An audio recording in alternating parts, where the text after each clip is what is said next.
오늘 사연은 마음이 참 먹먹한 사연입니다. 총참모부의 고위 간부 출신인 리혁준 씨의 사연인데요. 혁준 씨는 비극적이고 절망적인 북한 군대의 현실을 뼈저리게 느끼고 동료 7명과 함께 탈북을 시도했다고 합니다. 북한에서 인정을 받고 잘 살던 혁준 씨였지만 탈북 이후 국정원에서 북한은 지옥이라고 하면서 김여정과 김정은을 떠올리기만 하면 그들은 악마라고 소리치며 벌벌 떨었다고 합니다. 혁준 씨에게 도대체 무슨 일이 있었던 것인지 사연 바로 들어보겠습니다. 안녕하세요. 저는 리혁준입니다. 가난한 집안 출신이었지만 타고난 두뇌와 능력으로 빠르게 승진해 총참모부의 고위층 간부가 되었어요. 부모님과 동생에게 좋은 생활을 안겨주겠다는 일념 하에 하루하루 열심히 살아갔습니다. 군율을 엄격히 지키면서도 부하들을 잘 다독이는 저는 상관들에게도 인정받는 인물이었어요. 어느 날 전승절을 맞아 사상 최대 규모의 열병식과 군사 퍼레이드를 준비하라는 명령이 하달됐습니다. 제 부대가 행사의 중심 역할을 맡게 되었어요. 한여름 폭염 속에서 몇 주 동안 하루 16시간 이상의 고강도 훈련이 이어졌습니다. 그런데 부대 상황이 너무 열악했습니다. 식량 배급은 오히려 줄어 하루 2끼로 제한되었고 그마저도 열량이 낮은 강냉이밥과 소금에 절인 무 몇 조각이 전부였어요. 배를 움켜쥐며 훈련장으로 향하는 부하들을 볼 때마다 가슴속에서 뜨거운 것이 올라왔습니다. 분노였어요. 이게 말이 되나? 속으로 끓어오르는 화를 참느라 이를 꽉 물었습니다. 주먹을 불끈 쥐었다 폈다를 반복하며 감정을 억눌렀어요. 조국을 위해 목숨 바쳐 싸우겠다는 이들에게 제대로 된 끼니 하나 주지 않는 현실이 믿기지 않았습니다. 때로는 밤중에 홀로 일어나 벽을 치며 울분을 토해냈어요. 입술을 깨물어 피가 날 정도로 참았지만 그래도 분노는 가라앉지 않았습니다. 하지만 누구에게도 이 감정을 드러낼 수 없었어요. 그저 마음속으로 끓어오르는 분노를 사귀며 하루하루를 버텨나갔습니다. 부하들의 영양실조와 탈진이 걱정됐어요. 하지만 상부의 압박에 어쩔 수 없이 훈련을 강행해야 했습니다. 매일 아침 일찍 일어나 부대를 둘러보며 부하들의 상태를 점검했어요. 피곤해 지친 얼굴들을 보며 마음이 아팠지만 격려의 말 한마디라도 건네려 노력했습니다. 조금만 더 힘내라.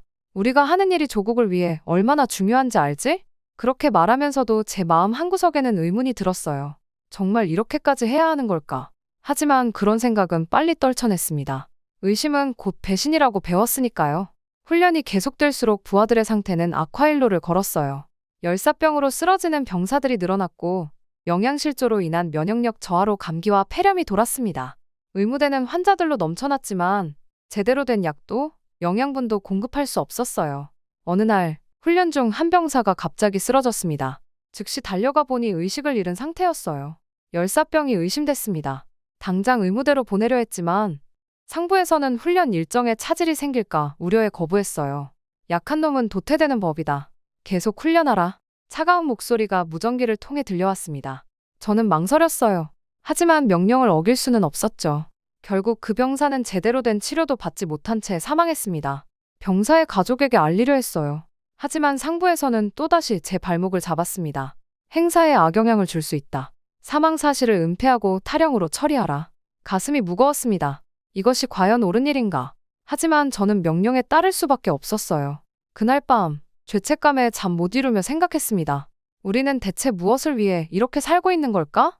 전승절이 다가오면서 훈련의 강도는 더욱 높아졌어요.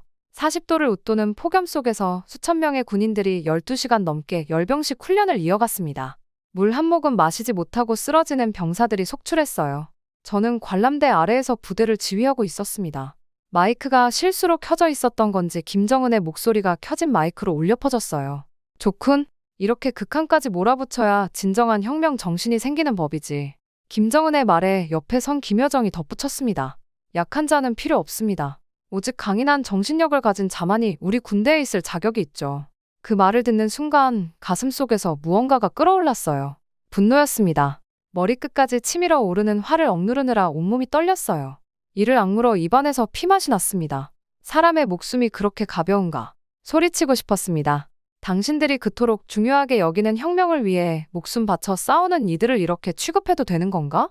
주먹을 불끈 쥐었어요. 손톱이 살을 파고들어 손바닥에 붉은 자국이 생겼지만 그 아픔조차 느껴지지 않았습니다. 눈앞이 붉게 물들었어요. 순간 총을 들어 저들을 쏘아버리고 싶다는 생각이 스쳐 지나갔습니다. 하지만 표정 관리를 해야 했죠. 감시의 눈초리가 항상 우리를 따라다녔으니까요. 깊게 숨을 들이마시고 내쉬기를 반복하며 간신히 감정을 다스렸어요. 하지만 그렇게 참아낸 분노는 가슴속 깊은 곳에 응어리져 남았습니다. 그리고 그 응어리는 점점 더 커져갔어요. 쓰러진 부하들을 돕고 싶었지만 꼼짝할 수 없었습니다. 옆에 있던 장교가 귓속말로 말했어요. 대령님, 참으세요. 우리 모두의 목숨이 위험합니다. 주먹을 불끈 쥐었어요. 눈에는 분노와 절망의 눈물이 고여 있었지만 흘릴 수는 없었습니다. 지휘관으로서의 체면을 지켜야 했으니까요. 리허설이 끝나갈 무렵 극도의 피로와 영양실조로 한 병사가 10병씩 대형해서 비틀거렸어요. 순간 김여정의 날카로운 목소리가 들렸습니다. 저런 자는 우리 군대에 필요 없습니다. 처리하세요. 그 말이 떨어지자마자 2명의 군인이 그 병사를 끌고 갔어요. 저는 그저 지켜볼 수밖에 없었습니다. 잠시 후 멀리서 들려온 총성에 모든 군인들이 공포에 질렸어요. 그날 밤 저는 잠을 이루지 못했습니다. 머릿속에서는 오늘 있었던 일들이 계속 맴돌았어요. 우리는 정말 이렇게 살아야 하는 걸까? 이게 과연 옳은 일일까? 의문이 꼬리에 꼬리를 물었습니다. 다음 날 아침, 짧은 휴식 시간이 주어졌어요. 저는 믿을 만한 부하들과 은밀히 대화를 나눴습니다. 남한 비무장지대가 불과 몇 시간 거리에 있대. 한 부하가 조심스럽게 말했어요. 우리는 서로를 바라보며 무언가를 결심한 듯 했습니다. 어제 하루 동안 몇 명이나 죽었는지 아나? 다른 부하가 물었어요. 숫자를 들으니 가슴이 먹먹해졌습니다. 우리는 이제 사람 취급도 받지 못하고 있어. 제 입에서 나온 말이었습니다. 잠시 침묵이 흘렀어요. 그리고 나는 결심했습니다. 여기보다는 어디든 나을 거야. 그 말에 부하들의 눈빛이 변했어요. 두려움과 기대, 그리고 결의가 섞인 눈빛이었습니다. 오늘 밤이다. 짧게 말했어요. 더 이상의 설명은 필요 없었습니다. 우리는 서로를 바라보며 고개를 끄덕였어요. 이제 돌이킬 수 없는 강을 건너기로 한 거죠. 그날 하루 종일 저는 평소와 다름없이 행동했습니다. 하지만 마음속으로는 탈출 계획을 세웠어요. 어떤 루트로 갈지, 필요한 물품은 무엇인지, 누구를 데리고 갈지 모든 것을 꼼꼼히 계산했습니다. 밤이 되자 우리는 하나둘 모여들었어요. 총 15명, 믿을 수 있는 동료들이었습니다. 저는 그들에게 마지막으로 물었어요. 정말 갈 거야? 잡히면 죽는다. 모두가 고개를 끄덕였습니다. 더 이상 망설일 이유가 없었어요. 우리는 조용히 부대를 빠져나왔습니다. 밤의 어둠 속으로 발걸음을 옮기면서 가슴이 뛰었어요. 두려움과 기대, 그리고 죄책감이 뒤섞였습니다. 하지만 이제 돌이킬 수는 없었어요. 어둠 속을 조심스레 걸어갔어요. 숨소리조차 죽이며 한 걸음 한 걸음 내디뎠습니다. 우리 일행 15명은 서로의 등을 의지한 채 전진했어요. 최전방 지휘관으로서 이 지역의 지리를 누구보다 잘 알았기에 저는 앞장서서 길을 안내했습니다. 갑자기 멀리서 사이렌 소리가 들렸어요. 우리의 탈출이 발각된 거죠. 심장이 터질 듯이 뛰었습니다. 뛰어. 최대한 빨리. 소리쳤어요. 우리는 죽을 힘을 다해 달렸습니다. 어둠 속에서 나뭇가지에 긁히고 돌부리에 걸려 넘어지기를 반복했지만 멈출 수는 없었어요. 뒤에서 추격하는 발소리와 개 짖는 소리가 들렸습니다. 점점 가까워지고 있었어요. 숨이 턱까지 차올랐지만 멈출 수는 없었습니다. 리대령, 먼저 가세요. 한 부하가 소리쳤어요. 하지만 저는 고개를 저었습니다. 안 돼. 다 같이 간다. 그때였어요. 뒤에서 총성이 울렸습니다. 우리 중 한 명이 비명을 지르며 쓰러졌어요. 가요. 어서. 쓰러진 동료가 소리쳤습니다. 눈물이 났어요. 하지만 발걸음을 멈출 수 없었죠. 우리는 계속 달렸습니다. 강이 보였어요. 비무장지대까지 얼마 남지 않았다는 뜻이었죠. 하지만 동시에 가장 위험한 구간이기도 했습니다. 물살이 새. 조심해. 소리치며 강물에 뛰어들었어요. 차가운 물이 온몸을 덮쳤습니다. 숨이 막힐 것 같았어요. 하지만 포기할 수 없었죠. 강을 건너는 동안 또 2명의 동료를 잃었습니다. 물살에 휩쓸려 간 거예요. 그들의 비명소리가 아직도 귓가에 맴돕니다. 남은 우리는 잠시 숨을 고르며 서로를 바라봤어요.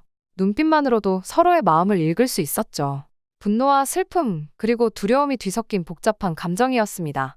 왜 이렇게 되어버린 걸까? 한 동료가 떨리는 목소리로 말했어요. 저는 주먹을 불끈 쥐었습니다. 눈에서는 뜨거운 것이 흘러내렸어요. 우리가 잘못한 게 뭐야? 조국을 위해 목숨 바쳐 충성하겠다던 우리를 이렇게 취급해도 되는 거야?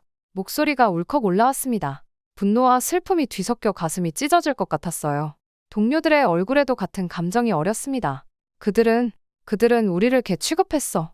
인간 취급은커녕 그저 도구로만 봤다고 이를 악물며 말했어요. 주먹으로 바닥을 내리쳤습니다. 아픔도 느껴지지 않았어요. 그저 가슴속에서 끓어오르는 분노를 어떻게든 표출하고 싶었죠. 하지만 우리는 살아남아서 꼭 복수할 거야. 우리의 동료들, 친구들, 그들의 죽음을 헛되이 하지 않을 거라고 눈물을 닦아내며 말했습니다. 동료들도 고개를 끄덕였어요. 우리의 눈빛에는 이제 결의가 서려 있었습니다. 가자. 더 이상 죽은 동료들을 슬퍼할 시간도 없어. 우리는 살아남아야 해. 일어서며 말했어요. 가슴 속 분노와 슬픔을 힘으로 바꾸어 다시 한번 전진했습니다. 드디어 강을 건넜어요. 하지만 안심할 수 없었죠. 아직 비무장지대를 통과해야 했으니까요. 지뢰밭을 조심스레 걸어가야 했습니다. 한 발자국 잘못 디디면 목숨을 잃을 수 있었어요. 조심해. 내 발자국만 따라와. 떨리는 목소리로 말했습니다. 땀이 비 오듯 흘렀어요. 각 발걸음마다 심장이 멎는 것 같았죠. 그때였어요. 뒤에서 또다시 총성이 울렸습니다. 돌아보니 2명의 동료가 쓰러져 있었어요. 보위부원들이 우리를 따라잡은 거죠. 가. 절대 돌아보지 마. 소리쳤어요. 눈물이 눈앞을 가렸지만 앞만 보고 달렸습니다. 동료들의 희생을 헛되이 할 순 없었으니까요. 마지막 철조망이 보였어요. 저 너머가 자유의 땅이었죠. 하지만 그 사이에는 수많은 지뢰가 묻혀 있었습니다. 조금만 더 힘내. 거의 다 왔어. 남은 동료들을 독려했어요. 우리는 서로를 부축하며 한 걸음 한 걸음 전진했습니다. 철조망 앞에 섰어요. 이제 마지막 관문이었죠. 준비해온 철사 절단기로 조심스레 철조망을 잘랐습니다. 손이 떨려 몇 번이나 놓칠 뻔했어요. 어서. 지금이야. 구멍이 났어요. 우리는 필사적으로 그 작은 구멍을 통과했습니다. 옷이 찢어지고 살갗이 베었지만 아무도 신경 쓰지 않았어요. 마지막 한 명이 통과하는 순간 뒤에서 총성이 울렸습니다. 하지만 이미 늦었어요. 우리는 철조망을 넘어 자유의 땅을 밟은 거였죠. 우린 해냈어. 숨을 몰아쉬며 말했습니다. 믿기지 않았어요. 우리는 서로를 부둥켜 안고 울었습니다. 기쁨과 슬픔, 안도와 후회가 뒤섞인 복잡한 감정이었죠. 멀리서 남한 군인들이 달려오는 게 보였어요. 이제 정말 끝난 거구나. 그 순간 모든 힘이 빠져나가는 것 같았습니다. 그대로 쓰러져 의식을 잃었어요. 눈을 떴을 때 낯선 천장이 보였어요. 병원이었습니다. 몸 곳곳이 아팠지만 살았다는 안도감이 먼저 밀려왔어요. 정신이 드십니까? 옆에 있던 의사가 물었습니다. 고개를 끄덕였어요. 목이 말랐습니다. 물. 간신히 말했어요. 의사가 물을 건네주었습니다. 물을 마시고 나니 정신이 좀 들었어요. 동료들은요? 떨리는 목소리로 물었습니다. 8명이 무사히 넘어왔습니다. 모두 치료 중이에요. 안도의 한숨을 내쉬었어요. 15명 중 8명. 7명의 동료를 잃었다는 생각에 가슴이 아팠습니다. 하지만 지금은 살아남은 이들을 위해 강해져야 했어요. 며칠 후 국정원 요원들이 찾아왔습니다. 긴 조사가 시작됐어요. 왜 탈북했는지, 북한의 상황은 어떤지, 군사 기밀은 무엇인지 끝없는 질문이 이어졌습니다. 왜 탈북하셨습니까? 한 요원이 물었어요. 저는 잠시 생각에 잠겼습니다. 그리고 조용히 대답했어요. 사람답게 살고 싶었습니다. 요원은 아무 말 없이 고개를 끄덕였어요. 제 대답에 무언가를 이해한 듯 했습니다. 조사가 끝나고 우리는 하나원으로 보내졌어요. 남한 사회 적응 교육을 받기 위해서였죠. 처음엔 모든 게 낯설고 어색했습니다. 자유롭게 말하고 행동하는 것조차 어려웠어요. 리혁준 씨, 이제 자유예요. 하고 싶은 말 다 해도 됩니다.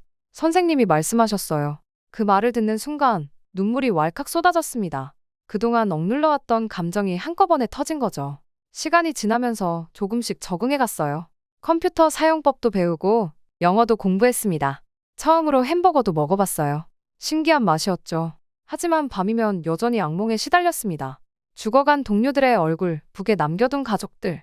그 생각만 하면 가슴이 메어왔어요. 혁준 씨, 이제 어떤 삶을 살고 싶으세요? 상담 선생님이 물으셨어요. 잠시 고민했습니다. 아직 잘 모르겠어요. 하지만 자유롭게 살고 싶어요. 그리고 북에 있는 사람들을 돕고 싶습니다. 그렇게 대답했어요. 선생님은 따뜻하게 미소 지으셨습니다. 좋은 꿈이에요. 함께 노력해봐요. 6개월의 교육을 마치고 드디어 사회에 나왔습니다. 모든 게 새롭고 두려웠지만 동시에 설렜어요. 이제 진짜 새 삶이 시작되는 거니까요. 가끔 북에 두고 온 가족들 생각에 잠 못 이룰 때가 있어요. 그들도 이런 자유를 누릴 수 있을까? 그때마다 다짐합니다. 언젠가 꼭 그들을 데려오겠다고. 오늘도 새로운 하루를 시작합니다.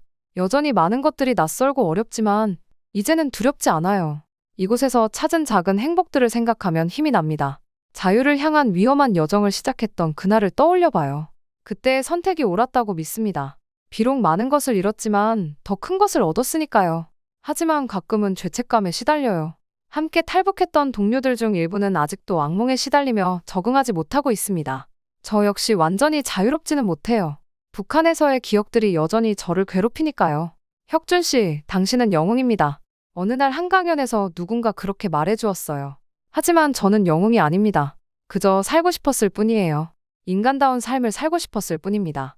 이제 저는 새로운 꿈을 꿉니다. 언젠가 통일된 조국에서 모든 이들이 자유롭게 살 수 있기를, 그날까지 열심히 살아가려 해요. 그것이 제가 이 자유를 누릴 자격이 있음을 증명하는 길이라고 믿습니다. 가끔 TV에서 북한 소식을 들을 때면 가슴이 아파요. 아직도 그곳에 남아있는 수많은 사람들을 생각하면 눈물이 납니다. 하지만 동시에 희망도 느껴요. 언젠가 그들도 자유를 맛볼 수 있을 거라고 믿기 때문입니다. 리혁준 씨, 오늘은 무슨 일 하세요? 이제는 익숙해진 질문이에요. 저는 미소 지으며 대답합니다. 오늘은 탈북 청소년들을 위한 멘토링 프로그램에 참여합니다. 그들이 이곳에서 잘 적응할 수 있도록 돕고 싶어요. 이렇게 하루하루 살아가면서 저는 조금씩 변화하고 있어요. 북한에 있을 때 저와는 많이 달라졌죠.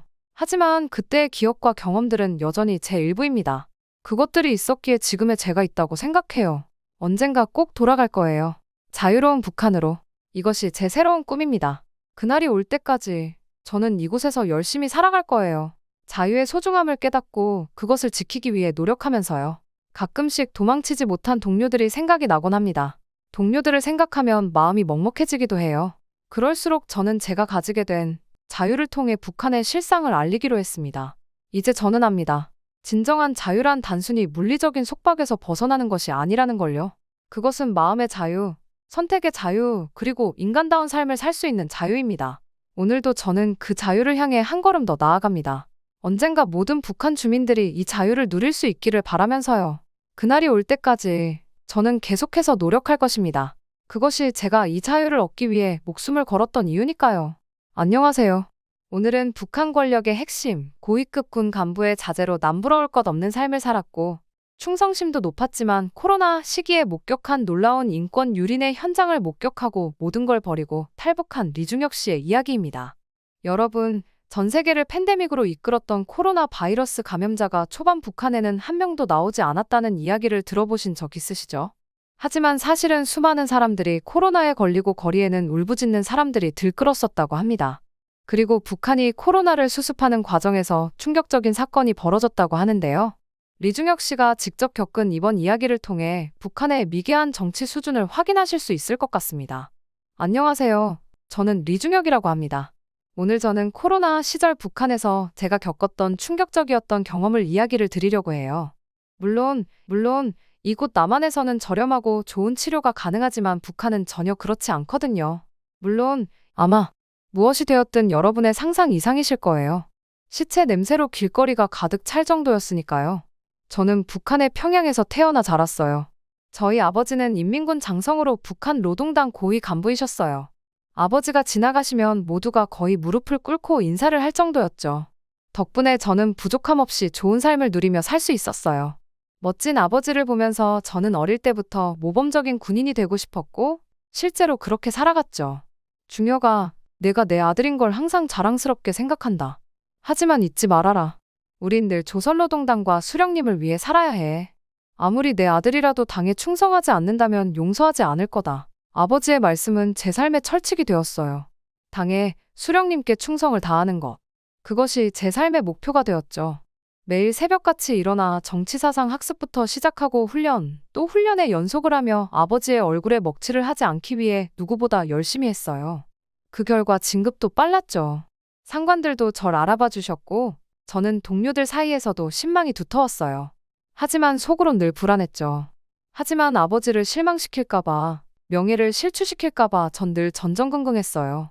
무거운 짐을 진 듯 늘 긴장의 끈을 놓을 수 없었죠. 주변에선 제가 냉정하고 완벽해 보였겠지만 사실 제 마음속엔 두려움이 가득했답니다. 그런 와중에도 가족들과 함께하는 시간만큼은 숨통이 트이곤 했어요. 사랑하는 아내와 사랑스러운 저희 딸아이. 둘을 보면 지친 몸과 마음이 녹아내리곤 했답니다. 아내는 언제나 따뜻한 미소로 절 반겨주었고 딸아이는 해맑은 웃음으로 제 심장을 녹여주었거든요. 여보, 오늘도 고생 많았어요. 우리 영웅. 당신 덕분에 오늘도 편안히 지냈어요. 고마워요, 아빠. 아빠는 세상에서 제일 멋진 군인이에요. 사랑해요. 가족들의 사랑은 저에게 더없이 소중한 힘이었어요. 북한 사회의 암울함 속에서도 이들만은 지켜내야 했죠. 어느새 저의 목표는 무슨 일이 있어도 제 가족을 지키는 것이 되었죠. 그러던 어느 날 충격적인 소식이 들려왔어요. 중국에서 시작된 신종 코로나 비루스가 북한 전역으로 퍼지고 있다는 거였죠. 낯선 전염병 소식에 대한 불안감이 북한 사회를 집어삼켰어요. 그리고 정부에서는 증상이 있는 사람들은 모두 격리 조치를 하겠다며 잡아들이기 시작했죠. 거리에는 아무도 없었어요. 보이는 건 텅 빈 상점들과 굳게 걸어 잠긴 문들뿐. 활기를 잃은 도시는 마치 폐허처럼 보였어요. 텔레비전에서는 유방으로 코로나 비루스의 예방 수칙에 대한 내용을 강조하고 있었고, 사람들의 얼굴에선 경계심과 두려움이 뚝뚝 떨어졌죠. 야, 저 사람 기침하는 거 봤어?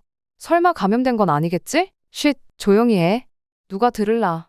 괜히 의심살일 만들지 마. 작은 기침 소리 하나에도 사람들은 화들짝 놀라곤 했죠.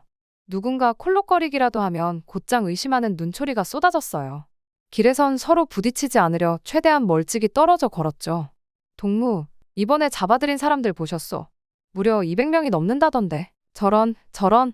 이게 다 그 신종 비루스 때문 아니겠소. 당에서 철저히 관리하고 계신 모양이요. 북한 당국의 감시망은 날이 갈수록 더욱 촘촘해졌어요.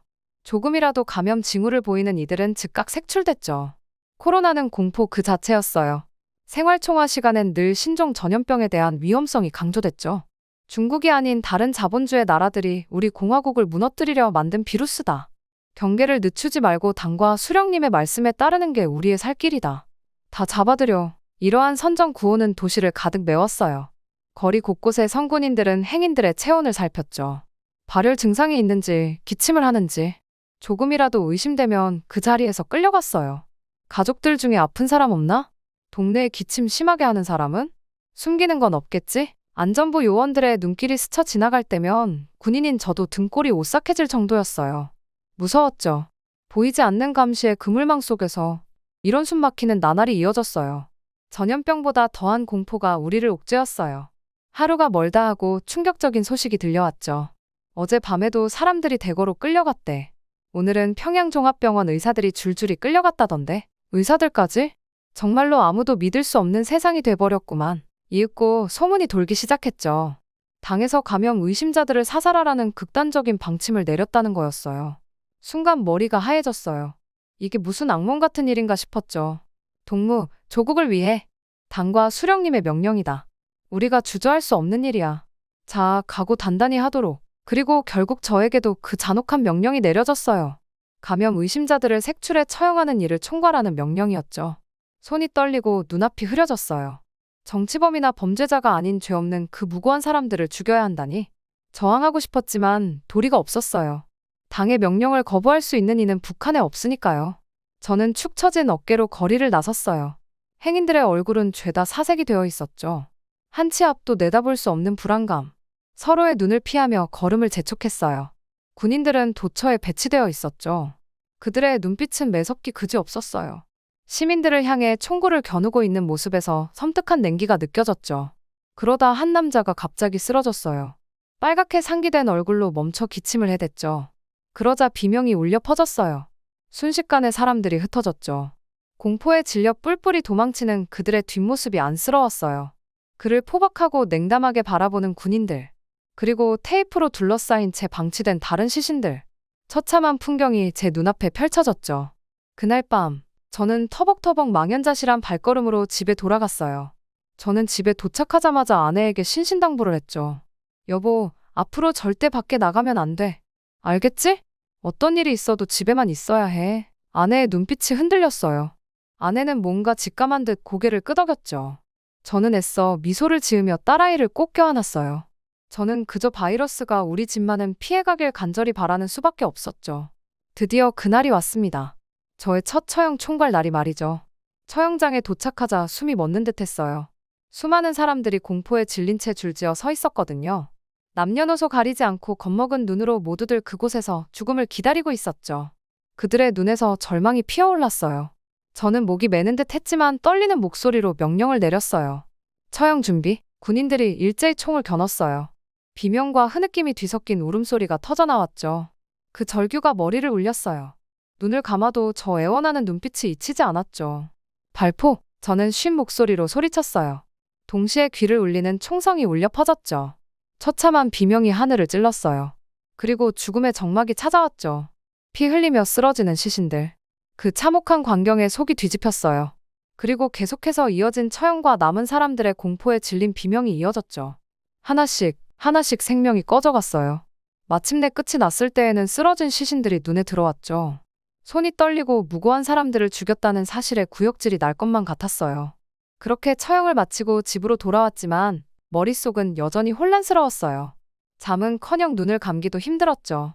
눈을 감기만 하면 겁에 질린 아이들의 울음소리, 애타게 살려달라 애원하던 여인의 절규. 그 처절한 모습들이 계속해서 떠올랐거든요. 밤새 뒤척이다 겨우 잠이 들었지만 결국 또 끔찍한 악몽에 시달렸어요. 핏빛으로 물든 시신들 사이에서 저와 아내가 저에게 살려달라고 애원하고 있더군요. 그 순간 눈을 뜰 수밖에 없었어요. 심장이 너무 뛰어서 진정이 되질 않았죠. 그렇게 며칠 동안 저의 얼굴은 상해갔고 컨디션은 점점 안 좋아져 갔어요. 하지만 꾸역꾸역 몸을 이끌고 출근을 했죠. 그런데 이게 웬일인가요? 저를 쳐다보는 동료들의 눈빛이 심상치 않았어요. 수군거림이 들려왔죠. 리중혁 동무, 요즘 좀 이상한 것 같지 않아? 어디 안 좋은 게 아닐까? 순간 등골이 서늘해졌어요. 내 동료를 눈치챈 건가? 저는 애써 웃으며 얼버무렸죠. 아니야, 요즘 아내와 사이가 너무 좋아서 잠을 잘 수가 있어야지. 피곤해 죽겠다니까. 저의 말에 동료들은 부럽다며 낄낄거렸지만 제 마음속 불안은 가시지 않았어요. 그러던 어느 날 저의 집무실에 아버지가 오셨다는 연락이 왔어요. 떨리는 마음으로 저는 아버지 맞았죠. 얼굴이 안 좋아 보이는데 무슨 일 있나? 아버지의 날카로운 눈빛이 제 속을 꿰뚫어보는 듯 했어요. 순간 저는 모든 것을 털어놓고 싶었어요. 이 끔찍한 현실이 얼마나 절 괴롭히는지. 하지만 차마 입이 떨어지지 않았어요. 아버지의 냉엄한 음성이 귓가에 맴돌았거든요. 명령에 따르는 게 우리의 사명이다. 당에 충성해야 한다는 것을 잊지 말거라. 결국 저는 고개를 숙일 수밖에 없었어요. 아닙니다. 별일 없습니다. 제 스스로가 한심스러웠죠. 나약하기 짝이 없는 제 모습이 말이에요. 아버지는 일말의 망설임도 없이 말씀하셨죠. 내가 내 아들인 걸 잊지 말거라. 내 얼굴에 먹칠하는 일은 없도록 해. 무거운 침묵이 흘렀어요. 저는 이내 고개를 숙이며 자리에서 물러났죠. 그렇게 또 다른 처형의 날. 다시 처형장에 도착한 저는 얼어붙고 말았어요. 익숙한 얼굴이 눈에 들어왔거든요. 제 딸아이의 친구가 그곳에 공포에 질려 서 있었죠. 저를 발견한 그 아이는 미약한 희망의 빛을 발했어요. 살려달라는 듯 애원하는 눈빛으로 절 바라보았죠. 제 딸아이와 친해서 자주 집에 놀러 오곤 했던 아이거든요. 순간 머리가 하얘졌어요. 이를 악물었지만 눈시울이 뜨거워졌죠. 하지만 주위의 군인들이 노려보고 있었어요. 망설이다간 저마저 의심받을 수도 있었죠. 그 순간 그 아이가 저를 부르려고 하는 모습이 보였어요. 사격 개시. 저도 모르게 그 모습을 보자마자 명령을 바로 내리고 말았죠. 눈을 질끈 감았지만 그 아이의 비명은 제 심장을 파고들었어요. 총성이 멋자 고개를 들었죠. 피투성이가 된 시신들 사이에 내 딸 친구의 시신이 보였어요. 세상이 빙글빙글 도는 것만 같았죠. 군 생활 중 고통스러운 날이었죠. 집에 돌아오는 길은 멀기만 했어요. 아무리 씻어내도 피비린내는 사라지지 않았죠. 손이 덜덜 떨렸고 심장은 미친 듯이 뛰었어요. 집에 도착해서야 겨우 숨을 고를 수가 있었죠. 현관문을 열자 아내가 조금 걱정스러운 표정으로 저를 맞이했어요. 여보, 어서 오세요. 오늘 아버님, 어머님 오신대요. 아내의 조금은 낮아진 목소리에서 왠지 모를 불길함이 느껴졌어요. 그 순간 아빠, 딸아이가 뛰어와 안겼어요. 순간 몸이 굳어버렸죠. 오늘 죽인 딸 친구의 얼굴이 떠올랐거든요. 하지만 애써 감정을 억누르고 저는 딸을 품에 안았어요. 하지만 죄책감으로 고개를 들 수가 없었죠. 부모님과 함께한 저녁 식탁은 무겁기만 했어요. 수저를 들 힘조차 나지 않았거든요. 여보, 입맛이 없으세요? 아내의 걱정 어린 음성이 들렸지만 고개를 저을 뿐이었어요. 그냥 스쳐 지나가길 바랐죠. 그때였어요. 딸아이가 심하게 기침을 하기 시작했어요. 식탁이 술렁였어요.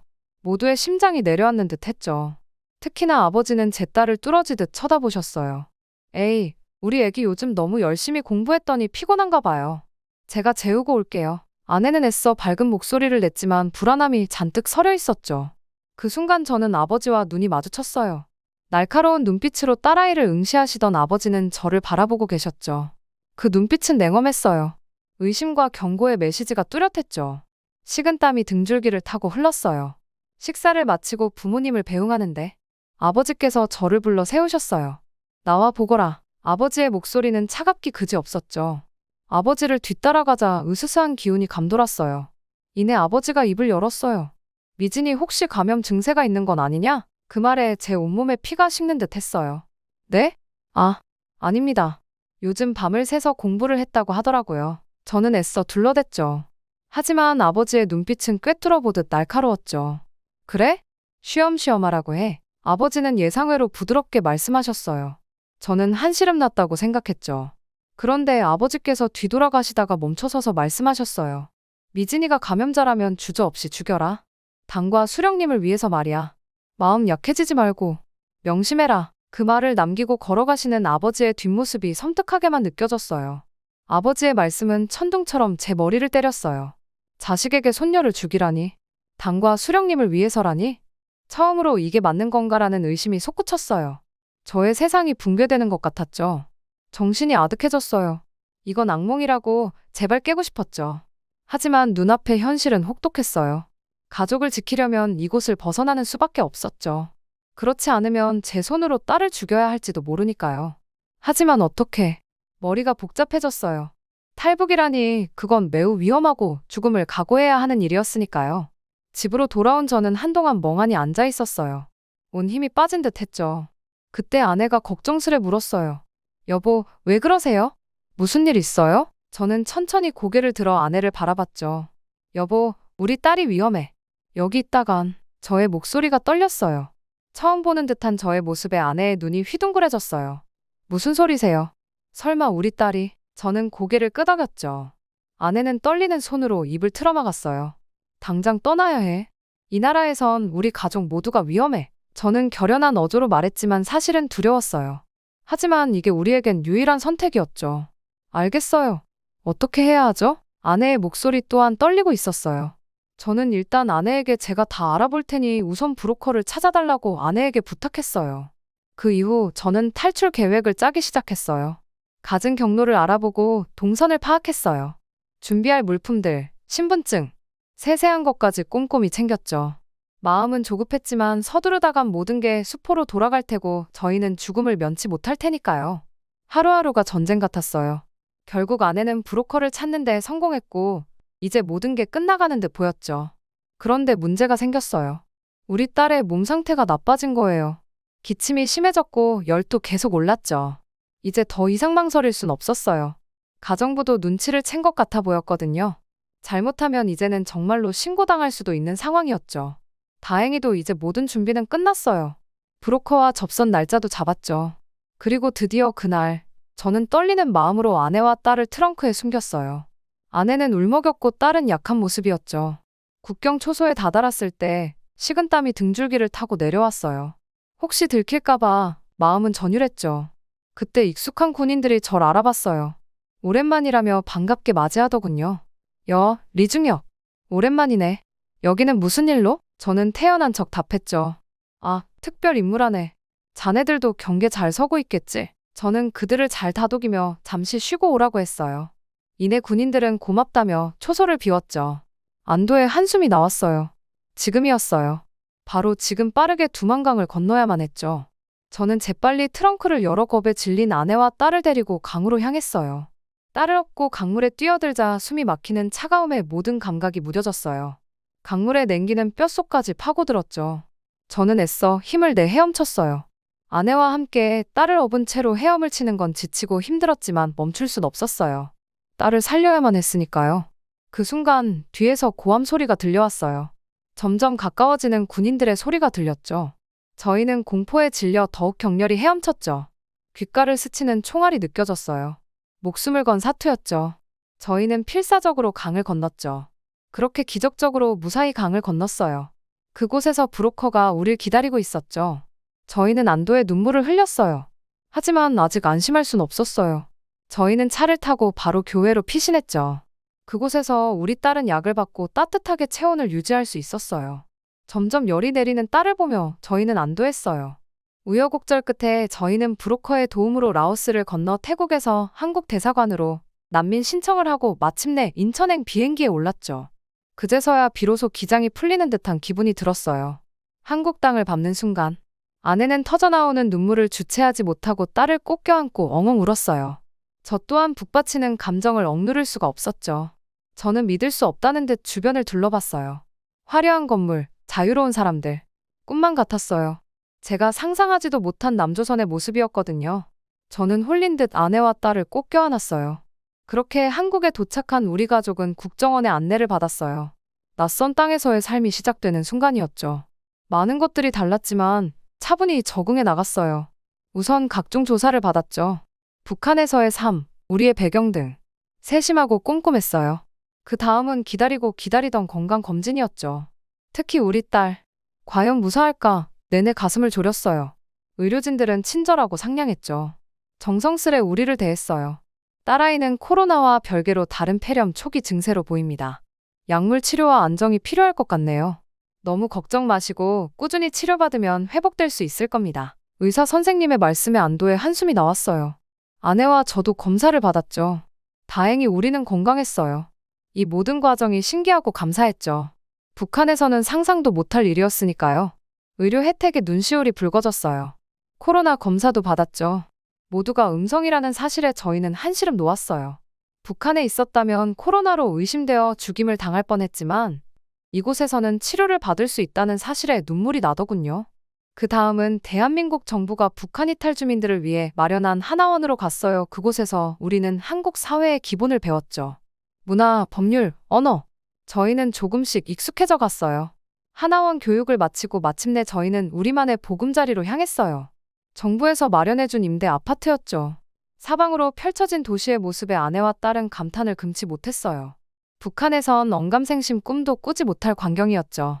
우리 집 문을 열고 들어서는데 이게 꿈인지 생시인지 아담하지만 깨끗하고 단정한 내부, 최소한의 가구와 가전제품들, 최소한의 것들이 다 있었고 저희 셋이 살기에 충분했어요. 창가에 서서 도시의 야경을 바라보는데 문득 울컥했어요. 터질 듯한 울음을 참을 수 없었죠. 아내도 딸도 함께 울었어요. 고된 삶, 숨막히는 탈북의 여정. 떠올리니 만감이 교차했죠. 그런데 이 눈물은 한편으로 감사의 눈물이기도 했어요. 이곳에선 우리 가족이 안전할 수 있으니까요. 더 이상 억압과 공포에 떨지 않아도 돼요. 아파도 제대로 치료받을 수 있고 내 아이가 죽지 않아도 되는 곳. 생각할수록 북한에서의 삶이 부끄러워졌어요. 수많은 사람을 죽음으로 몰아넣었던 제 자신이 너무나 부끄러웠죠. 이 죄책감을 어찌 씻을 수 있을까? 가슴이 미어졌죠. 저는 이제부터라도 바르게 살아가리라 다짐했어요. 한국에서의 새 삶은 우리에게 기회이자 축복이에요. 아내와 딸에게 좋은 남편, 좋은 아버지가 되어주고 싶었죠. 저 하늘의 수많은 별처럼, 희망으로 반짝이는 서울의 야경처럼 우리도 빛나는 삶을 살아가고 싶어요. 작은 것 하나하나에 감사하며 이 자유를 가슴 깊이 새기며 말이에요. 여보, 우리 잘 살 수 있겠죠? 여기서 우리 딸 건강하게, 행복하게 키울 수 있겠죠? 아내의 따스한 손을 잡았어요. 네, 우리 함께 노력해요. 이제 과거는 잊고 앞으로 나아가는 거예요. 아내의 손을 잡으며 아직 두려움에 떨고 있을 북한 사람들을 떠올렸어요. 언젠간 북한에 있는 수많은 사람들도 우리처럼 자유를 만끽할 수 있으면 좋겠어요. 언젠간 통일이 되어 차별과 억압 없는 세상이 오기를, 아픈 것을 숨기지 않아도 되는 세상이 오기를 저는 지금도 간절히 소망합니다. 저 역시 미력 하나마 그날을 위해 노력하려 해요. 창밖으로 따스한 햇살이 쏟아져 들어와요. 어둠을 걷어내고 희망을 비추는 빛. 우리의 앞날도 그렇게 밝길 저희는 바랬답니다. 지금도 저희는 서로 의지하며 함께, 사랑하는 사람들과 함께 새로운 삶을 향해 저희는 계속 나아가기 위해 노력하고 있어요. 언젠간 북한 사람들이 꼭 남한처럼 치료를 받는 것이 어렵지 않은 상황이 오기를 바라면서 이만 이야기를 마치겠습니다. 감사합니다. 사연은 영화보다 더 영화 같은 사연입니다. 북한 남성과 미국 여성이 사랑을 했다는 이유만으로 일어난 비극적인 사연인데요. 북한의 시스템은 사람으로 살아갈 수 없다며 그곳은 지옥이라는 걸 외국에 나와서야 알 정도로 그곳 사람들은 독재 정권에 익숙해져 버렸다고 합니다. 그런 절망적인 나라의 실태를 보다 못한 수철 씨는 탈북을 하게 되었다고 하는데요.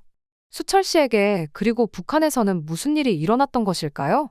바로 사연 들어보겠습니다. 저는 리수철이라고 합니다. 북한 중앙당 고위 간부의 아들로 태어나 특별한 삶을 살아왔죠. 지금은 대한민국에서 새 인생을 살고 있는데 북한에서 나름 남부러울 것 없이 살다가 탈북을 하게 된 계기는 바로 러시아 유학이었습니다. 아버지의 영향력 덕분에 특별 허가를 받아 모스크바 대학교에서 외교학 석사 과정을 밟게 되었거든요. 그때만 해도 이 유학이 제 인생을 완전히 바꿔놓을 줄은 몰랐어요. 모스크바에 도착했을 때 처음엔 모든 게 낯설고 두려웠어요. 북한에서는 상상도 못했던 자유로운 분위기와 다양한 문화가 저를 압도했죠. 하지만 동시에 가슴 벅찬 흥분도 느꼈습니다. 이곳에서 새로운 세상을 경험할 수 있다는 기대감에 눈이 반짝였어요. 대학 생활은 제게 많은 도전이었습니다. 언어의 장벽, 문화적 차이, 그리고 학업의 어려움까지. 하지만 저는 포기하지 않았어요. 열심히 공부하고 적응해 나갔죠. 그러다 보니 점점 자신감도 생기고 새로운 친구들도 사귀게 되었습니다. 그러던 어느 날 운명처럼 사라를 만났어요. 미국에서 온 유학생이었죠. 처음엔 단순한 호기심이었어요. 적대 국가의 사람을 직접 만난다는 게 신기했거든요. 하지만 대화를 나눌수록 사라의 밝은 성격과 지적인 매력에 점점 빠져들게 되었습니다. 사라와 함께 시간을 보내면서 제 세계관이 완전히 바뀌기 시작했어요. 그녀를 통해 자유, 인권, 민주주의 같은 개념들을 새롭게 이해하게 되었죠. 북한에서 배웠던 것들과는 너무나 달랐어요. 처음엔 혼란스러웠지만 점차 이 새로운 가치관들이 제 마음에 와닿기 시작했습니다. 우리의 관계는 빠르게 발전했어요. 캠퍼스 산책, 박물관 데이트, 밤새 이어지는 대화. 모든 순간이 너무나 소중했습니다. 사라와 함께 있으면 제가 진정한 나로 살아가는 것 같았어요. 북한에서의 제 모습은 마치 가면을 쓴 것 같았다면 이제는 그 가면을 벗은 느낌이었죠. 하지만 이런 행복한 시간도 잠시 현실의 벽에 부딪히고 말았어요. 졸업이 다가오면서 북한으로 돌아가야 한다는 사실이 저를 무겁게 짓눌렀습니다. 사라와 헤어져야 한다는 생각에 가슴이 찢어질 것 같았어요. 그때 사라가 제안했어요. 수철, 우리 함께 미국이나 한국으로 가는 건 어때요? 처음엔 깜짝 놀랐지만 곧 그 생각에 빠져들기 시작했습니다. 자유롭게 살 수 있는 곳, 사라와 함께 미래를 꿈꿀 수 있는 곳. 그런 삶을 상상하니 가슴이 뛰었어요. 우리는 은밀히 계획을 세우기 시작했습니다. 어떻게 북한을 벗어날지, 어디로 갈지, 무엇을 준비해야 할지. 모든 게 위험천만한 일이었지만 사라와 함께라면 무엇이든 할 수 있을 것 같았어요. 하지만 세상은 우리의 계획대로 흘러가지 않았습니다. 졸업을 앞둔 어느 날 끔찍한 일이 일어났어요. 북한 정보원들이 우리의 관계를 알아차리고 사라를 납치한 거예요. 그 소식을 들었을 때 제 세상이 무너지는 것 같았습니다. 충격과 공포 그리고 죄책감이 저를 덮쳤어요. 이 모든 게 제 잘못 같았습니다. 제가 조국을 배신하려 했기 때문에 사라가 위험에 처한 거라고 생각했어요. 하지만 동시에 사라를 구해야 한다는 절박함도 느꼈습니다. 며칠 동안 잠도 못 자고 식사도 제대로 하지 못한 채 고민했어요. 결국 내린 결론은 북한으로 돌아가는 것이었습니다. 아버지에게 연락해서 사라를 살려달라고 애원했어요. 아버지, 제발 사라를 살려주세요. 제가 무엇이든 하겠습니다. 북한으로 돌아가겠습니다. 아버지 말씀 잘 듣겠습니다. 그러니 제발 사라만 살려주세요. 모스크바를 떠나 평양으로 향하던 때 가슴속에는 두려움과 불안, 그리고 작은 희망이 뒤엉켜 있었습니다. 확실한 건 무슨 일이 있더라도 사라를 구출해내겠다는 거였어요. 사라를 구할 수 있을까? 아버지는 정말 도와주실까? 이런 생각들이 머릿속을 꽉 채운 채 평양에 도착했는데 다행히 아버지는 제 말을 들어주셨어요. 그분의 영향력 덕분에 저는 김주혜의 가정교사로 임명되었습니다.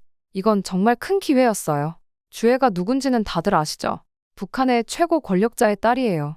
그녀의 가정교사가 된다는 건 북한의 핵심 권력층만이 가능한 일이었습니다. 아버지가 사건을 덮어주는 대신에 제가 공부했던 엘리트 루트 그대로를 김주혜에게 가르쳐주라고 하셨죠. 첫날, 저는 긴장된 마음으로 김주혜를 만났어요. 주혜에게 공부를 가르치는 건 쉽지 않았습니다.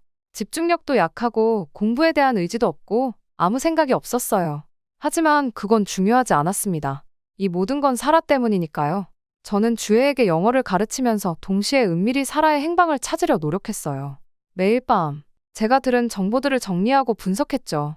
하지만 쉽지 않았어요. 북한은 비밀이 많은 나라니까요. 그러던 어느 날 놀라운 사실을 알게 되었어요. 사라도 주혜의 가정교사로 일하고 있다는 거였죠.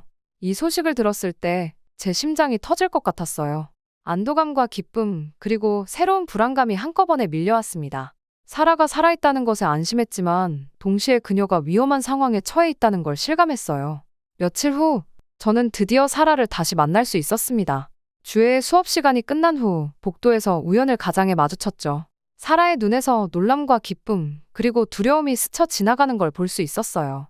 우리는 짧게 인사를 나누었지만 그 순간 많은 것을 나누었습니다. 괜찮아요? 라고 물었더니 사라는 고개를 살짝 끄덕였어요. 그 작은 동작에 제 마음이 녹아내렸습니다. 사라는 정말 대단했어요. 미국의 엘리트 학생답게 그녀는 주애에게 영어뿐만 아니라 미국의 생활과 서방 세계에 대해 가르쳤습니다. 주애는 사라의 수업에 푹 빠진 것 같았어요. 저는 그 모습을 보면서 묘한 감정이 들었죠. 한편으로는 질투가 났지만 다른 한편으로는 사라가 안전하다는 사실에 안도했어요. 우리는 주애를 가르치는 과정에서 비밀리에 만남을 이어갔어요. 복도에서의 우연한 마주침, 수업 자료를 교환하는 척하며 나누는 짧은 대화. 매 순간이 위험하고 긴장됐지만 동시에 가슴 뛰는 일이었습니다. 우리는 이런 짧은 만남들을 통해 탈출 계획을 세우려 했어요. 하지만 쉽지 않았죠. 북한은 철저히 통제된 나라였으니까요. 그러던 중 또 다른 문제가 생겼어요. 주애가 우리의 관계를 의심하기 시작한 거예요. 어느 날 주애가 저에게 물었죠. 선생님, 혹시 사라 선생님이랑 아는 사이예요? 저는 당황했지만 최대한 침착하게 대답했어요. 아니요, 여기서 처음 뵈었습니다. 왜 그렇게 생각하셨나요? 주애는 잠시 생각하더니 말했어요. 그냥요. 두 분이 가끔 눈빛을 주고받는 것 같아서요. 이 말을 듣고 저는 식은땀이 났습니다. 우리가 조심해야 할 필요가 있다는 걸 깨달았죠. 한편 제가 모르는 곳에서는 다른 일들이 벌어지고 있었어요. 나중에 알게 된 사실이지만 미국에서는 사라의 실종에 대한 대대적인 수사가 진행 중이었대요. 미국 정부는 비밀리에 북한과 협상을 시도했지만 북한은 완강하게 사라의 존재를 부인했다고 해요. 그런데 놀랍게도 미국 정보기관이 어떻게든 사라의 위치를 파악하고 비밀 구출 작전을 계획하기 시작했다는 거예요.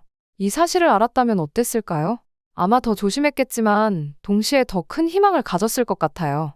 날이 갈수록 상황은 복잡해졌습니다. 사라와 저는 탈출 계획을 세우려 노력했지만 매번 새로운 장애물에 부딪혔어요. 북한의 감시는 우리의 상상 이상으로 철저했거든요. 게다가 주애의 의심은 점점 커져갔죠. 어떤 날은 주애가 우리를 번갈아 쳐다보며 뭔가를 궁금해하는 듯한 표정을 지었어요. 그럴 때마다 저는 가슴이 쿵쾅거렸습니다. 이런 상황 속에서도 우리의 사랑은 깊어져 갔어요. 오히려 이 위험한 상황이 우리를 더 가깝게 만든 것 같았죠. 사라와 눈빛만 마주쳐도 서로의 마음을 읽을 수 있었어요. 때로는 말로 표현할 수 없는 감정들이 오갔죠. 우리 꼭 여기서 나가자. 라는 희망. 내가 있어서 다행이야. 라는 위로. 함께라면 무서울 게 없어. 라는 용기. 이 모든 것들이 우리의 눈빛 속에 담겨 있었습니다. 하지만 동시에 두려움도 컸어요. 만약 우리가 잡히면 어떻게 될까? 사라는 어떤 처벌을 받게 될까? 그리고 저는 이런 생각들이 밤마다 저를 괴롭혔습니다. 때로는 이 모든 것을 포기하고 싶다는 생각도 들었어요. 하지만 그럴 때마다 사라의 얼굴이 떠올랐죠. 그날 밤의 일은 아직도 생생해요. 평소와 다름없이 잠들었는데 갑자기 요란한 소리에 깼어요. 처음엔 무슨 일인지 몰랐죠. 하지만 곧 상황을 파악할 수 있었어요. 미국의 비밀 작전팀이 북한에 잠입해 사라를 구출하러 온 거였어요. 모든 일이 너무 빨리 지나갔어요. 저는 어떻게든 사라를 도와야 한다고 생각했죠.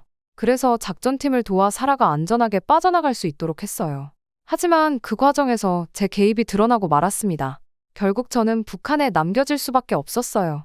사라와의 이별 순간은 정말 가슴 아팠어요. 그녀의 눈에서 눈물이 흘러내렸죠. 수철, 꼭 다시 만나요.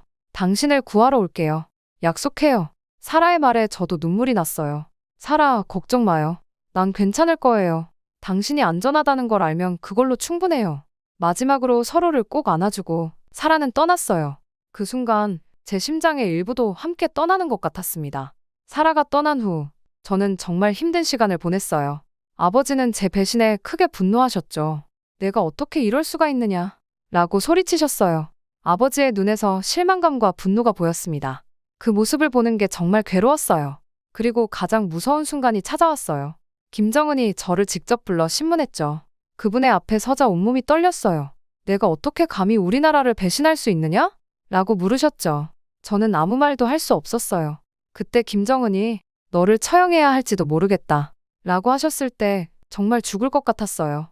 다행히 아버지의 지휘 덕분에 목숨은 부지할 수 있었습니다. 하지만 그게 전부였어요. 저는 집 밖으로 나가지 못하게 되었고 철저한 감시 하에 놓이게 되었죠. 매일 아침 눈을 뜨면 창밖으로 보이는 감시원들의 모습에 절망감이 밀려왔어요. 고립된 생활은 정말 힘들었어요. 하루하루가 지옥 같았죠. 매일 사라를 그리워했어요. 모스크바에서 함께 보낸 시간들, 자유롭게 대화하고 꿈을 나누었던 순간들. 그 기억들이 오히려 현실의 고통을 더 크게 만들었어요. 밤마다 꿈에서 사라를 만나곤 했죠.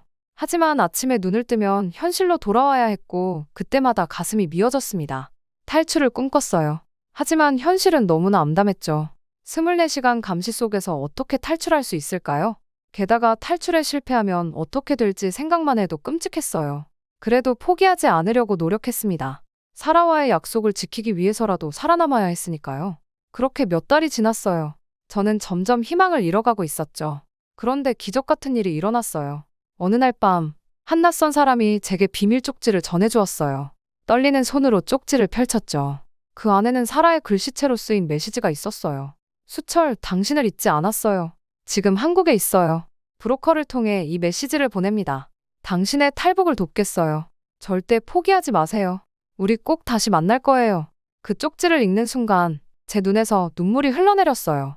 사라가 저를 잊지 않았다는 사실, 그리고 여전히 저를 구하려 노력하고 있다는 사실에 가슴이 벅차올랐습니다. 그 순간 저는 결심했어요. 목숨을 걸고 탈북을 하기로 한 거죠. 하지만 탈북은 정말 위험한 일이에요. 특히 저같이 철저한 감시를 받는 사람에겐 더욱 그렇죠. 어떻게 해야 할까 고민했어요. 그러다 한 가지 아이디어가 떠올랐습니다. 제가 아프다고 가장하는 거예요. 정말 심각한 병에 걸린 것처럼 연기를 해서 병원에 가게 되면 그때 탈출할 기회가 생길 수도 있겠다고 생각했죠. 계획을 세우는데 몇 주가 걸렸어요. 모든 상황을 고려해야 했거든요. 어떤 병을 가장할지, 어떻게 감시를 피할지, 국경은 어떻게 넘을지. 모든 게 불확실했지만 한 가지는 확실했어요. 이게 제 마지막 기회라는 거죠. 지금 저는 탈북을 앞두고 있어요. 두렵기도 하고 설레기도 해요. 성공할 수 있을까요? 사라를 다시 만날 수 있을까요? 아직 모르겠어요. 하지만 한 가지는 확실해요. 이제 더 이상 뒤로 물러설 수 없다는 거죠. 자유를 향한 이 위험한 여정, 저는 꼭 성공할 겁니다. 사라와의 약속을 지키기 위해서라도요. 드디어 그날이 왔어요. 제 인생에서 가장 중요한 날이죠.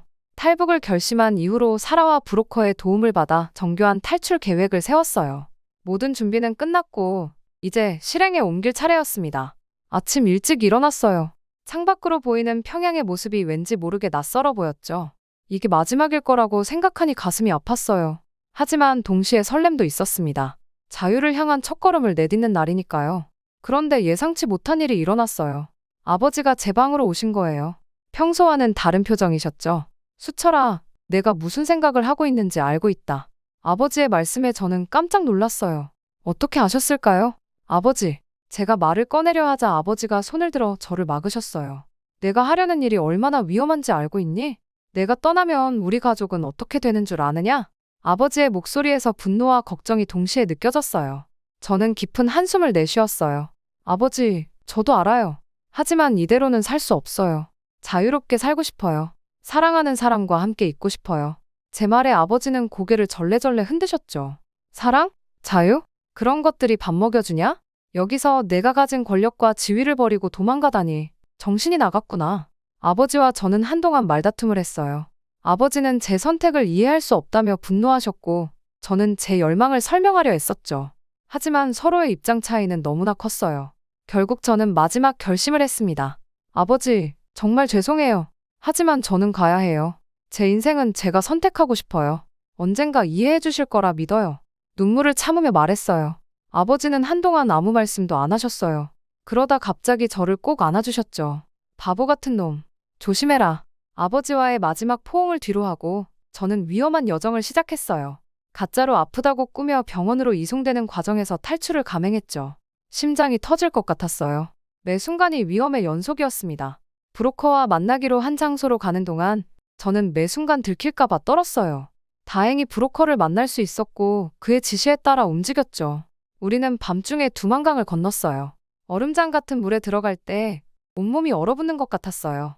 하지만 자유를 향한 열망이 저를 앞으로 나아가게 했죠. 중국에 도착한 후에도 안심할 수 없었어요. 북한 요원들과 중국 공안을 피해 계속 도망쳐야 했거든요. 며칠 동안 제대로 먹지도 자지도 못한 채 계속 이동했어요. 때로는 트럭 뒤에 숨어 이동하기도 했고 때로는 산속을 헤매기도 했죠. 라오스를 거쳐 태국에 도착했을 때 비로소 안도의 한숨을 쉴 수 있었어요. 하지만 여전히 긴장의 연속이었죠. 태국 이민국에 체포되어 조사를 받고 난민 캠프에서 지내야 했거든요. 그 과정에서 많은 탈북자들의 이야기를 들었어요. 모두가 자유를 위해 목숨을 걸었다는 점에서 우리는 같았죠. 수많은 위험과 고난을 겪었어요.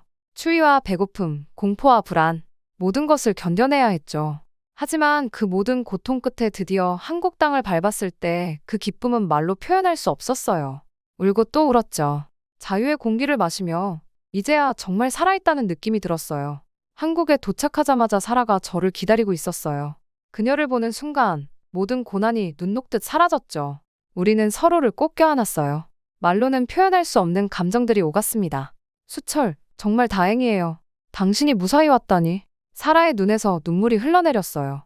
저도 참았던 눈물을 터뜨렸죠. 사라, 당신 덕분이에요. 당신이 있어서 여기까지 올 수 있었어요. 우리는 함께 앉아 이야기를 나눴어요. 제가 북한에서 겪었던 일들, 탈출 과정에서의 위험들, 모든 걸 털어놓았죠. 특히 아버지와의 마지막 대화에 대해 이야기했어요. 사라, 우리나라에는 아버지처럼 이미 권력에 물들어 이대로가 편하다고 생각하는 사람들이 정말 많아요. 그들을 보면 마음이 아파요. 사라는 제 손을 꼭 잡아주었어요. 수철, 당신이 용기 있게 선택했다는 걸 잊지 마세요. 당신의 선택이 언젠가 북한의 변화를 가져올 수 있을 거예요. 이제 저는 한국에서 새 인생을 시작하게 되었어요. 모든 게 새롭고 낯설지만 동시에 너무나 설레고 기대돼요. 사라와 함께 미래를 꿈꿀 수 있다는 사실만으로도 행복해요. 하지만 동시에 마음 한구석이 무거워요. 북한에 남겨진 가족들 걱정에 밤잠을 설치기도 해요. 특히 아버지 생각이 많이 나요. 마지막 순간에 보여주신 그 애틋한 마음. 아버지도 내심 저를 이해하고 계셨던 걸까요? 언젠가 다시 만날 수 있을까요? 그 생각을 하면 가슴이 아파요. 하지만 저는 포기하지 않을 거예요. 제가 이곳에서 잘 적응하고 성공해서 언젠가는 북한의 변화를 이끌어내고 싶어요. 그래서 북한에 남아있는 사람들에게도 자유와 희망을 전해주고 싶어요. 그게 제가 이 자유를 얻은 대가로 짊어져야 할 책임이라고 생각해요. 사라도 저를 적극적으로 돕고 있어요. 한국 사회 적응을 위해 함께 노력하고 있죠. 언어도 배우고 문화도 익히고 때로는 힘들지만 사라와 함께라면 못할 게 없을 것 같아요. 이제 저는 매일 아침 창밖으로 보이는 서울의 모습을 보며 새로운 하루를 시작해요. 자유롭게 살아가는 사람들을 보면 아직도 가슴이 벅차올라요. 이게 제가 그토록 꿈꿔왔던 삶이에요. 하지만 동시에 북한에 있는 사람들을 생각하면 마음이 아파요. 그들도 언젠가 이런 자유를 누릴 수 있기를.